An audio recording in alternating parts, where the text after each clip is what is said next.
संदीप भाऊ, आज आपल्याला पत्रपरिषद घेणं पडली, काय सांगाल? कशाबद्दल पत्रपरिषद होती? आज तर मी सर्व पत्रकार बंधूंचं धन्यवाद करतो आणि मी सर्वप्रथम आपला परिचय देतो.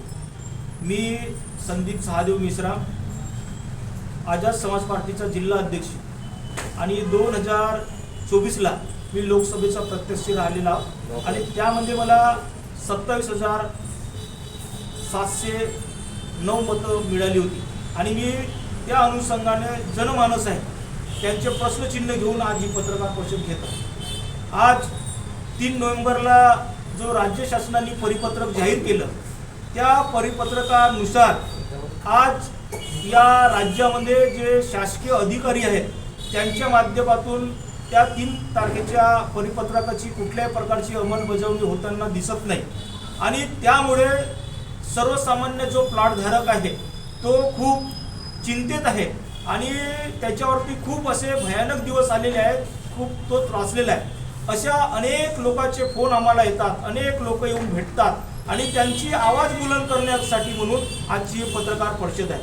आज आम्ही आझाद समाज पार्टीचे पदाधिकारी म्हणून आम्ही तहसील कार्यालयामध्ये गेले असता त्यांचे जे मंडळ अधिकारी आहेत, झाडे साहेब, त्यांचे तलाठी आहेत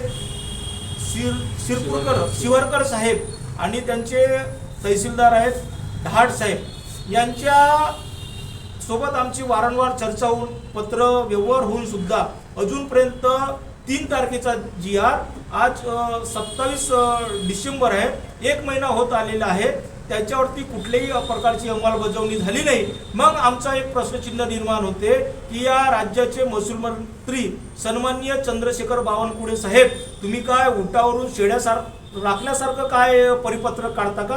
तुमच्या अधिकाऱ्यांना ते मान्य नाही, तुम्ही दिलेले परिपत्रक त्यांना मान्य नाही, त्याच्यावरती ते प्रश्नचिन्ह निर्माण करतात. मग काय तुम्ही सर्वसामान्य माणसाच्या भरोशाशी काय तुम्ही छळ करता काय, कपट करता काय तुम्ही चुनावी वादे निर्माण करता काय, छलकपट करून सर्वसामान्य माणसाचं मत घेऊन तुम्ही त्यांना एक खाली केळाची टोपली देता का, असा प्रश्नचिन्ह आजच्या पत्रकार परिषदेमध्ये सन्माननीय या राज्याचे महसूल मंत्री चंद्रशेखर बावनकुळेवरती आझाद समाज पार्टीच्या माध्यमातून आम्ही उचलत आहोत.